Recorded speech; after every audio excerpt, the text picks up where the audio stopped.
jewe Muragwa Mathias nagutoranyije wewe Nyanshuti Chantal mu bakobwa bose bo mwisi kuba umugore wanje w'isezerano. Nzagukunda, nzakubaha, nzakwitaho, nzakwihanganira mu byiza no mu bibi, mu bukire no mu bukene. Nyanshuti Chantal nagutoranije mu bahungu bose. Yes. Wewe Muragwa Alex mu bahungu bose bo mwisi kuba umugabo wanje w'isezerano. Nzagukunda, nzakubaha. Kuri imwe no kuri 27 aramanuka kugeza kuri 20. Ushaka kutangire kuri 26. Utaanzia hapo 1:26.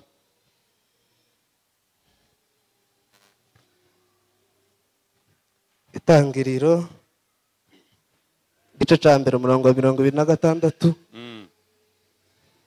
Imana iravuga iti tureme umuntu agire ishusho yacu ase natwe batware amafi yo mu nyanja n'inyoni n'ibisiga byo mu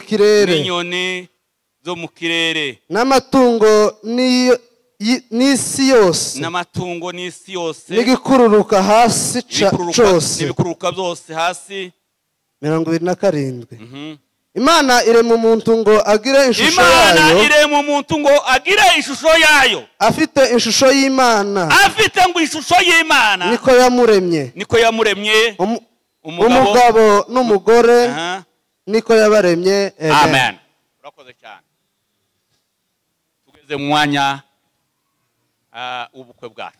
Tumefika kipindi kizuri cha harusi yetu. Ni jambo Imana yavuze yonyine. Ni neno Mungu amesema peke yake.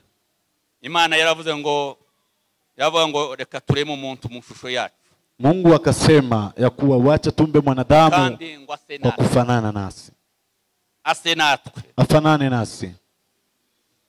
Ngo atware amafi yo mu nyanja.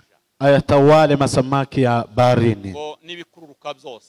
Na mambo yoyote ambayo yanatambaa. Nyamaswa zose zo mwisi. Wanyama wote wa ulimwengu. Imana yabanje kurenya ibindi byose. Mungu ameumba mambo yote. Imaze kubirema. Ilipoumba ibona kuko hari ikindi kintu gikenewe. Ikaona kuwa kuna jambo ambalo linahitajika. Ibona kuko hari ikintu gikwiriye. Ikaona kuna kitu ambacho kinafaa. Yari yaremye inyamaswa. Ilikuwa imeumba wanyama. Irazireba. Ikaona. Ibona ni byiza. Ikaangalia basi kaona ni nzuri. Ibona ibintu bituye mu nyanja. Ikaangalia hayo ambayo yanaishi ndani ya maji. Neno ibona ni byiza. Ikaona ni nzuri pia. Ariko ngo yicara. Bali ikaketi. Iravuga ngo niki gikwiriye. Ikasema ni kipi ambacho kinastahili. Avuga ngo hakwiriye umwana w'umuntu. Akasema kuna stahili mwanadamu. Hakwiriye umwana w'umuntu. Kuna stahili mwanadamu. Nyamaswa bali wanyama zilikuwa. Nyamaswa ntizari. Wanyama wako wanajua mwanadamu. Ariko Imana ngo iricara irema umuntu. Mungu akaketi na kandi ngimurema mu mukungu go hasi. Ikamuumba kupitia vumbini. Ngo reka tureme umuntu ngo mu shusho yacu. Ikamuumba basi kasema tumufanye kwa afanane nasi. Uyu munsi wanone nukubanguza umenye ko kuba mu shusho y'Imana. Siku ya leo na ujue ya kuwa wewe unafanana na Mungu. Tuba mu shusho y'Imana. Sisi tumo ndani ya umbo wa Yesu. Imana yabivuze yonyine. Ni Mungu amesema. Yebo ngo tureme umuntu mu shusho yacu. Tumuumbe mwanadamu afanane nasi. Uyu munsi wanone. Siku ya leo. Diakoni Muragwa ambaye ni deacon. Imana yamurenye mu shusho yacu. Mungu amekuumba kwa Imana yamurenye mu shusho yacu. Mungu amekuumba ili ufanane naye. Kabishwe nuko misi wakoze wakinyuma itorero kiwagira ubukwe. Ndiyo kama hata wakati huyo hukufunga harusi. Ariko uyu munsi wanone. Bali siku ya leo. Imana ikurenya ubutanga busha. Mungu amekuumba. Imana yarakuteguje. Mungu amekuandaa tangu Muragwa mu shusho yacu. Akasema wacha tumuumbe Muragwa afanane nasi. Mu shusho y'Imana. Ufanane na Mungu. Nuguhabwa umugisha. Ni kupewa baraka. Ugutenga baraka. Niko Imana yabivuze yonyine. Ni Mungu amesema. Nukuvuga ngo Imana Ni kusema basi Mungu ngo imaze kumurema ilipoumba ngo imuheza ububasha, ikampea mamlaka, ngo aravuga ngo iyi ni inzoka, ikasema hii ni nyoka. ni wowe wise biriya bintu byose amazina. Ni Adamu ambaye ameita hao wanyama wote majina. Kandi aya mazina arafata niko twayasanze. Na haya majina akaitwa hivyo Mungu akakubali. Kama Imana ntise ibintu byose amazina. Mungu hakuita vitu vyote majina. Yaramuremye muheza ubwenge. Imemuumba ikampea hekima. Ngo amare yita ibintu byose amazina. Akaita mambo yote basi wanyama wote. Imana nanone ngo imaze kumureba, ilipomwangalia ngiramurebe abana afite irungu. Ikamuona akiwa na upweke. Ngo abona afite irungu. Ikamuona akiwa na upweke. Ngo yaje kumusura. Napomtembelea Agasanga afite irungu. anakuta zaidi ana upweke. Agasanga ari wenyine. Anaona ako peke yake. Ngo yamuhamagara. Anapomuita ngo akabona afite irungu. Anamuona zaidi akiwa na hiyo upweke. Ngo birakwiriye. Akasema inastahili. Kuko muremera umufasha. Hili nimfanyie msaidizi. Kandi ngo mufasha. Na huyo msaidizi umukwiriye wa kufanana naye. Imana byategeza kuko yozana inyamaswa. Mungu hakukubali ili alete wanyama. Ngo ayizane ayiheze ubwenge imusange. Aipee hekima ili ikuje kwa huyo mtu. Kuko ari inyamaswa. Ikaona kuwa ni nyama. Abona kuko ari gikoko. Ikaona kuwa ni wanyama tupu. Biramusinziriza niko birizi tubwiye. Biblia sema ikamchukua akalala. Ngo imusinzi bitotsi byinshi. Ikampea usingizi mzito. Zo kutishura. Ili asiamuke. Ngo iramusinziriza. Ikampea hiyo usingizi. Maze kumusinziriza. Alipolala. Isinziriza muragwa. Ikafanya Matiasi muragwa akalala. Matiasi akalala. Hakujua venye Mungu amemlaza. Akalala. Imana ngikora mu rubavu rwiwe. Ikagusa ndani ya ubavu. Iruvanya nk'umugore. Ikamuondoa basi mke. Umugore ngwaje. Mke alipokuja. Ngo baramubyusa. Wakamwamsha. Wamaze gukanguka. Alipoamka. Imana yamubwira ngo dore. Mungu akamwonyesha ebuona. Yaramumweretse gusa. Imemuonyesha. Imaze kumwereka. Ilipomuonyesha. Matiasi ngo aramureba. Matiasi akamtazama. Matiasi ngo aramureba. Mwanangu akamtazama. Atari kuyu ni umugore. Akasema huyu ni mke. Ngo kandi nakagufwa ku magufwa yanjye. Akasema hii ni mbavu ndani ya mbavu zangu. Nyama ndani ya nyama. Akasema ni nyama ndani ya nyama zangu. Abo ngo nakagufwa ku magufwa. Ni mfupa ndani ya mifupa yangu. Yarangije kuko yavuye hano. Hakuangalia kuwa ametoka mahali kwingine. Yarangije kuko yavuye mu gituza chiwe. Ameona ya kuwa ametoka ndani mwake. Arangiza kuko yavuye mu gituza chiwe. Akaona ametoka ndani ya mbavu zangu. Akasema hii basi ni nyama ndani ya nyama zangu. Ataitwa mke. Kuko yavuye muri jewe. Kwa maana ametolewa ndani mwake. Naho ngo umugore yavuye. Ni hapo mwanamke ametoka. Ico tugiye kuvuga. Tunachotaka kukisema. Wewe wa mugore. Ewe mke. Uzogandukire Matiasi. Kamtii basi kamtii Matiasi. Uzomugandukire. Kamtii. Kabishwe nubwo mumana imyaka. Ndiyo yawezekana mna miaka. Ariko turakubwira ngo muganduke. Bali kuanzia leo basi utamtii. Matiasi agereranywa na Kristo. Matiasi analinganishwa na Kristo. Na wewe unalinganishwa na kanisa. Inamaanisha kamtii kila jambo. Kwa kuwa wewe ni mshauri wake wa karibu. Wewe ni mshauri wake wa karibu. Matiasi nawe. Matiasi. Uzokunda umugore wako. Kampende mke wako. Urabona uko yabaye umusafi. Unaona venye amerembeka. Urabona umusafi wiko bawujami. Unaona nywele yake venye imekuwa. Na kwako ifaranga z'umusafi. Atakapo kuitisha pesa ya nywele. Ngo Adamu yareze umugore wiwe. Ameangalia mke wake. Aravuga ngo ntakindi kintu gisa nawe. Akaona hakuna kitu kingine chochote kinafanana naye. Ntakindi kintu gisa nawe. Akaona hakuna kitu chochote kinafanana naye. Umugore wavuye mu rubavu. Akasema huyu ni mke aliyetwaiwa ndani ya mbavu zangu. Ugomba kuzumwita igihe cyose. Ni heri kumjali kila mara. Ikirata zaza yambara. Kiacho atakuwa anavaa. Ihuzo zaza yambara. Vazi atakuwa nayo. Ni wewe uzazureba. Wewe ndio utakuwa unaijali. Nawe mgore we. Pia nawe mke. Unaona Matiasi ni msafi. Unaona Matiasi ni msafi. Unaona uko yambaye. Unaona venye amerembeka. Uzurebe uko yambaye karovante neza. Kuna mwangalia venye amevaa taya. Uzurebe uko yambaye ikoti giza. Kuna mwangalia venye amevaa suti. Igihe cyose. Kila mara. Takaza yambara ikoti rifite ubuchafu. Asikuwa anavaa suti ambayo ina uchafu. Wewe ndio utakuwa mshauri wake wa karibu. Kuruta ababyeyi biwe. Zaidi ya wazazi wamemzaa. Inasema mtaacha wazazi muishi peke yenu milele na milele. Mutaishi nyinyi milele na milele. Kitakacho watenganisha ni kifo. Kila wakati milele na milele mutaishi milele na milele. Mungu awabariki sana. Mwakiri jambo jema. Pokea neno la Mungu. Reka tuwasabe batambuke. Wacha tuwaombe wapite mbele.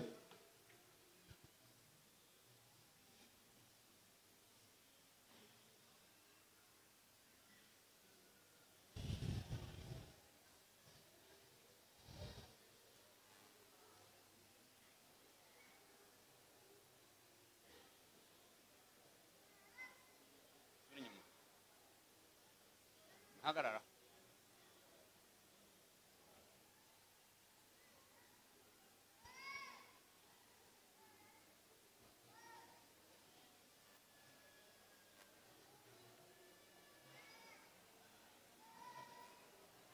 Barakoze pare na marene. Asante basi kwa best man na best lady. Imana ibaheze umugisha cyane. Mungu awabariki sana. Kuko batuzaniye abageni. Kwa kuwa mumetuletea bwana harusi na bibi harusi. Muzi kuko iyi si ndoa yo gutangira. Mnajua kuwa hii si ndoa ya kuanzisha. Si ndoa turavuga makeya cyane. Tutazungumza machache sana. Turasaba kuko muragwa na teni ntambwe zibiri. Muragwa utapiga hatua mbili. Tagatimba muvanyaho hata mtoa net ariko aramusuhuza gusa bali atamusalamia. Reka tusabe umugeni wacu nawe atera intambwe. Pia tutaomba bibi harusi kupiga hatua moja. Reka twongere nanone muragwa atera intambwe zibiri. Muragwa utapiga hatua mbili. Reka tusabe nanone muragwa kandi atera yindi. Utapiga ingine. Nimusuhuzanye rero. Musalimie. Barakoze Imana yo mwijuru aduhera umugisha. Mbarikiwe sana. Reka dusabe pare na marene nabo basuhuzanye. Wacha tuwaombe basi pia wasalimiane. Reka dusabe kontabla tuzana indahiro. Wacha tumuombe basi atuletee kiapo. Bagiye kurahira. Wanataka kuapa.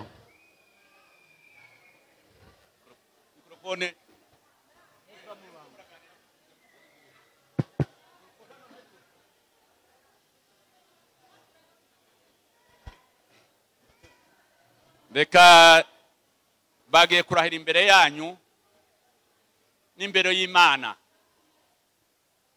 Reka twumve muragwa atangira. Jewe Muragwa Mathiasi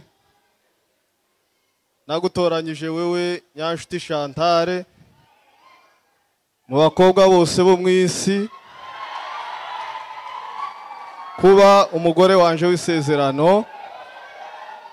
Nzagukunda, nzakubaha, nzakwitaho, nzakwihanganira mu byiza no mu bibi, mu bukire no mu bukene.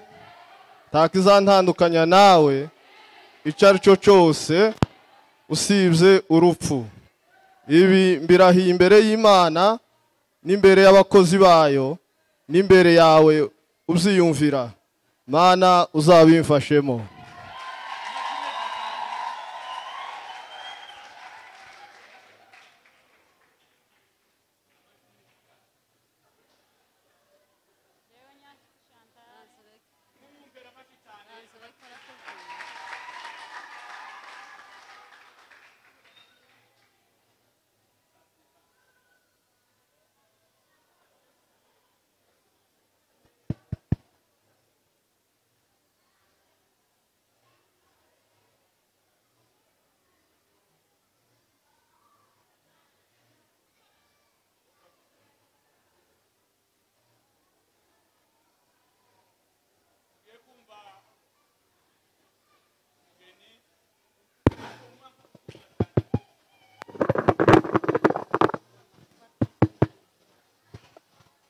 Tugiye kumva nawe umugeni kuko abivuga.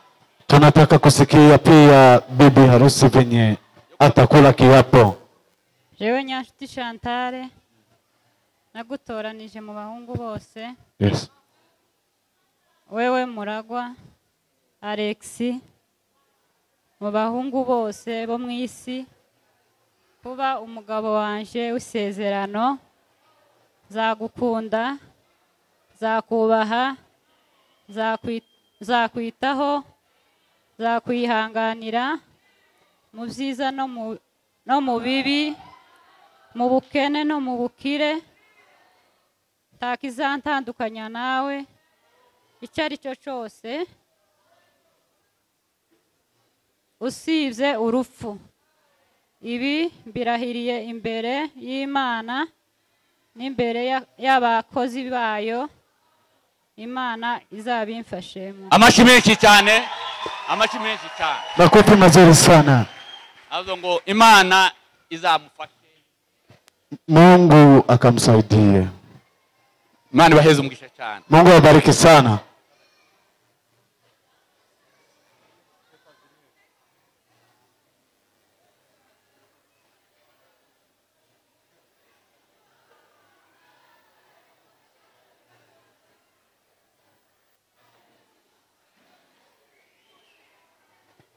Bagiye kwambikana impeta z'urukundo, Wanataka kuvalisha kuko bakundanye pete basi ya upendo, ishara ya kuonyesha kuwa wamependana. Tambuke asabe hizi pete. Wacha niombe mchungaji apite mbele aombe kwa niaba ya pete. Mwami Yesu, iki ni ikimenyetso cy'aba bakundanye, uko iyi mpeta idafite ayitangirira naho yusuriza, uko ariko urukundo rwabo ruzakomeza kuzageza igihe uzazira. Mana, tubasabiye umugisha kuzabana ibihe byose kandi ukomeza kubishimira mu buzima bwabo bwose. Ibi tubisabye tubyizeye ko kuzabikora ni mu izina rya Yesu. Amen. Amen. Arakoze cyane. Asante sana. Muzi kuko ari abaririnzi bombi. Mnajua kuwa ni waimbaji wote.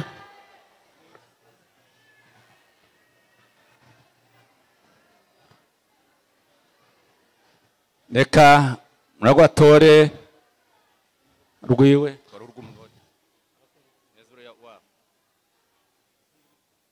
nakurebe.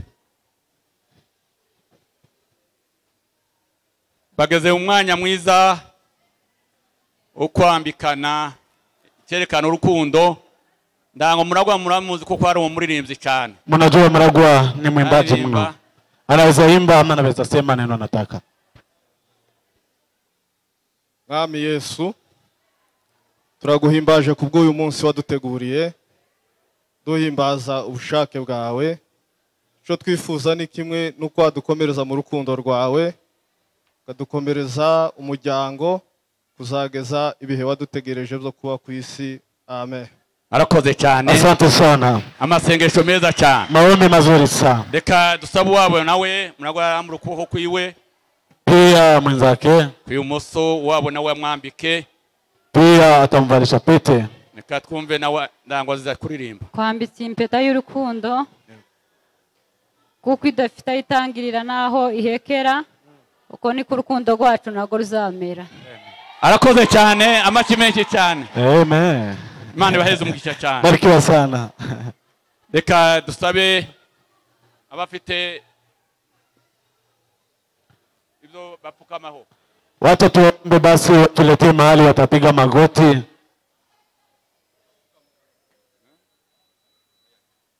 Tibazanye ibyo gupfukamaho. Tamisego. Hakuna mahali wanaweza piga magoti tafadhali. Harakisha.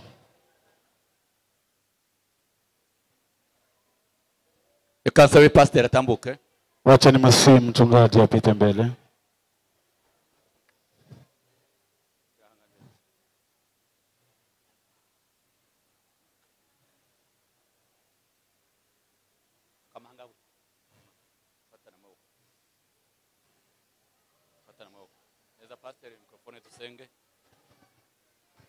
Mwami Imana yacu ishobora byose. Mana ugira neza. Twongeye kugushima, twongeye kuguhimbaza. Twongeye kugushima kuko uyu mwanya utugiriye neza. Dushimye ku mbabazi zawe. Uyu ni umwanya duhagaze mu bushake bwawe. Uyu ni umuteguro wateguye kera Mwami. Kubwo gusezeranya no gusabira aba bavandimwe umugisha. Tubasabiye uyu mugisha, umugisha uva mu ijuru. Tubasabiye imbaraga ziva mu ijuru mu kubana kwabo kose, iminsi yabo yose bazamara. Uzakomeza ubagirire neza, uzakomeza ubagenderere uko wagendereraga Adamu na Eva, ariko aba nabo uzabagenderera uko wagendereraga, uko waganiraga na Ibrahimu, uko niko twifuza kuko nabo ari kuzabagirira. Mu izina rya Yesu Kristo tubasabiye umugisha uhereye kuri bo ukageza ku bana babo. Tubasabiye umugisha mu buryo bw'ubusanzwe, tubasabiye umugisha mu buryo bw'umwuka, tubasabiye imbaraga kugira ngo bazagendere mu bushake bwawe. Mwami Imana yacu, umugisha wawe uzakomeze ugendane nabo, umugisha wawe uzakomeze wuruke kubo, kandi ngo umeze nk'ikime cyo kuri Herimoni.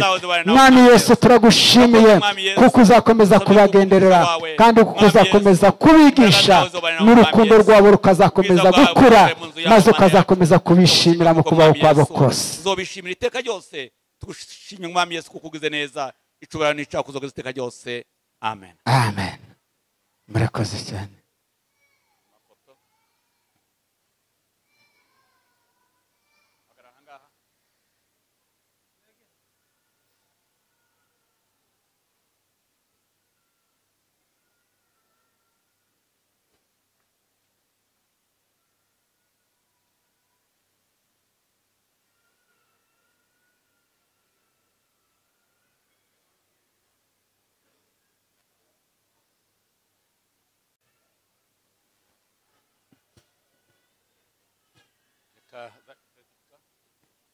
Certificate ni nani yako nayo?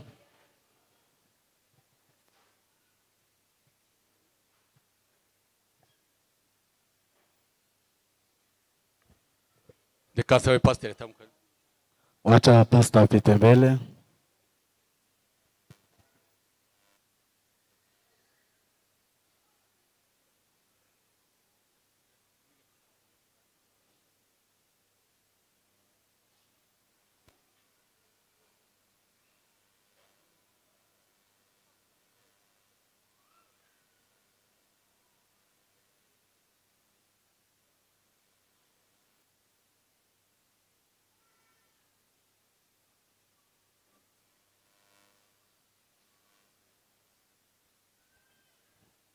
Turangije intambwe, tumetamatisha hatua hii.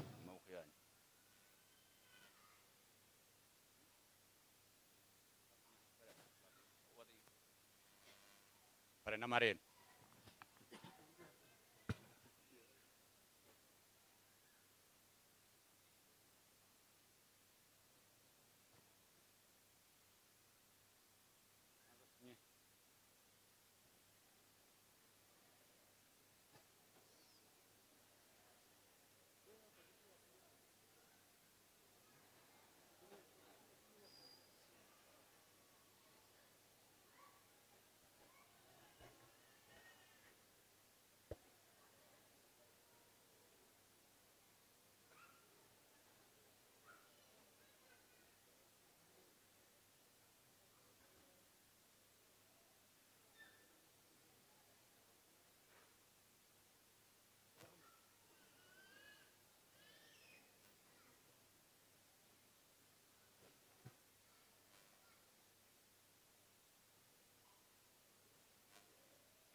Jewe Revera Mugema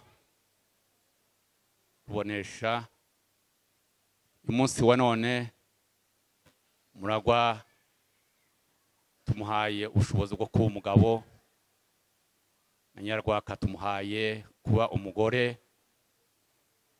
Imana yahujije nta n'umuntu n'umwe wo gitandukanya.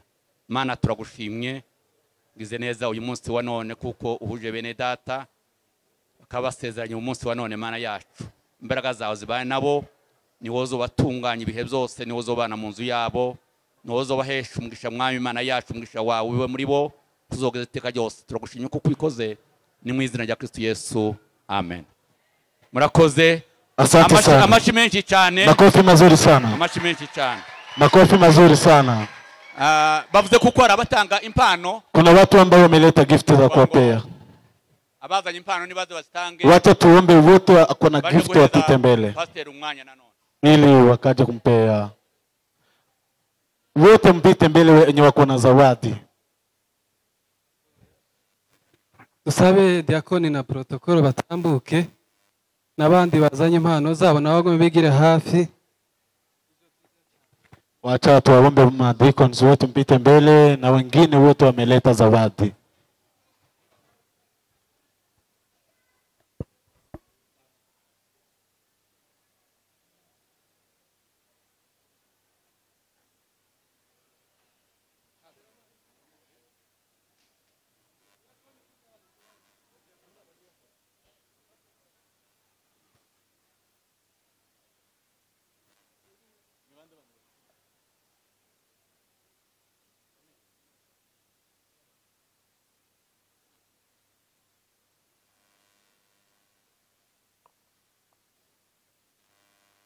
Wacha tuombe familia ya Bahiga wapite wapeane zawadi. Bahiga wose pita mbele mpeane zawadi.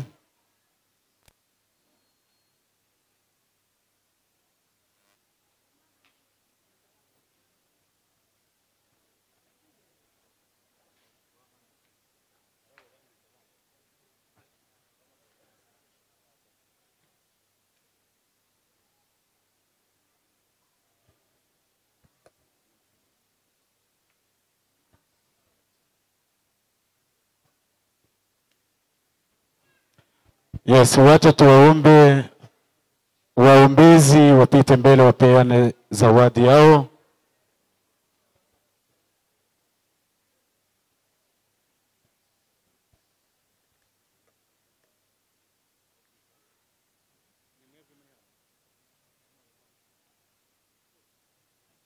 Yes, wacha tuwaombe familia ya Gasita wapite mbele wapeane zawadi yao.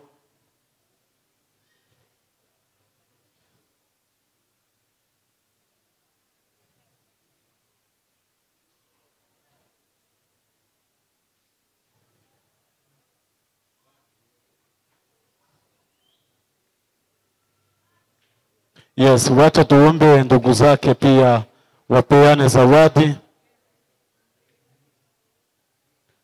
Ndugu zake wapeane zawadi.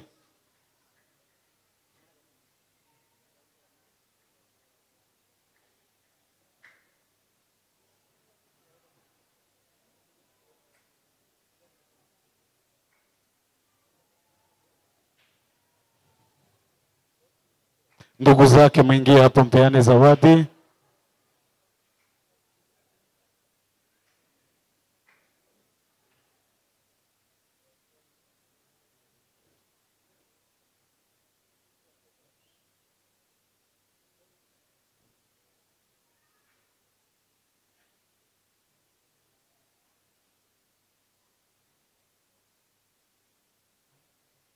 Wacha ni wasihi waombezi wapite mbele wapeane zawadi yao. Waombezi wote mpite mbele mpeane zawadi.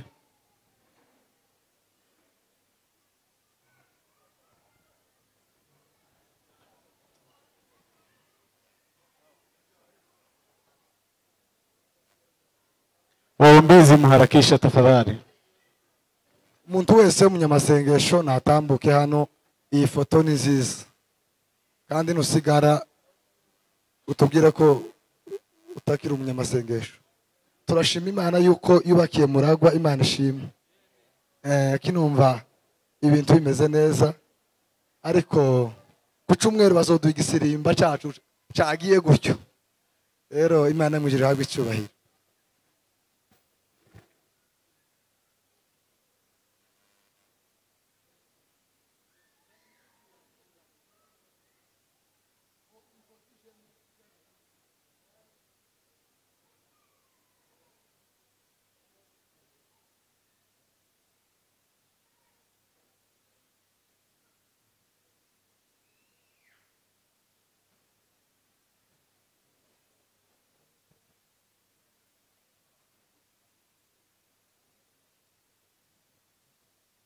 Wacha niombe familia chairman.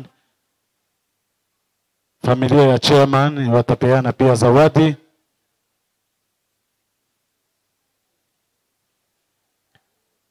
Mke wake apite mbele tafadhali akiharakisha. Na tutakuwa tumeelekea basi kwa kikomo.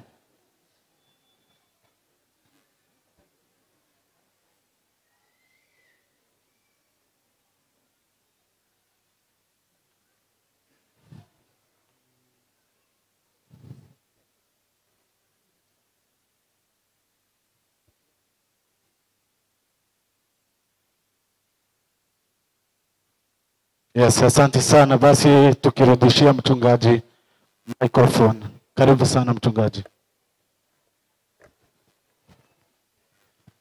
Barakoze cyane, Imana ibamugisha, murashobora kwiyicarira hanyuma dukomeze gahunda. Thank you so much.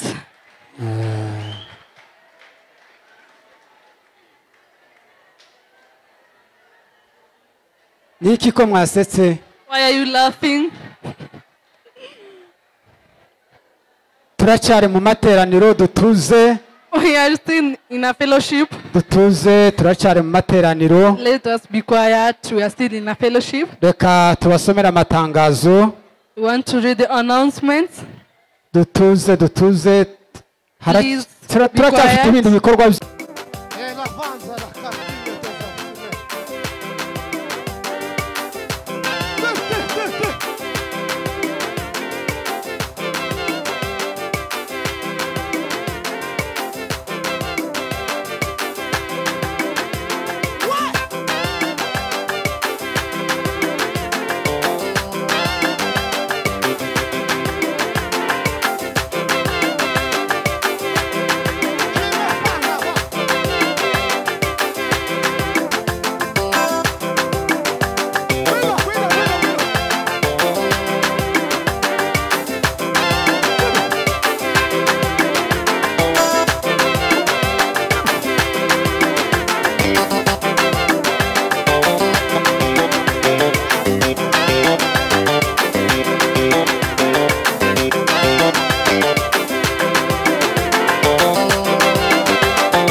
Richard.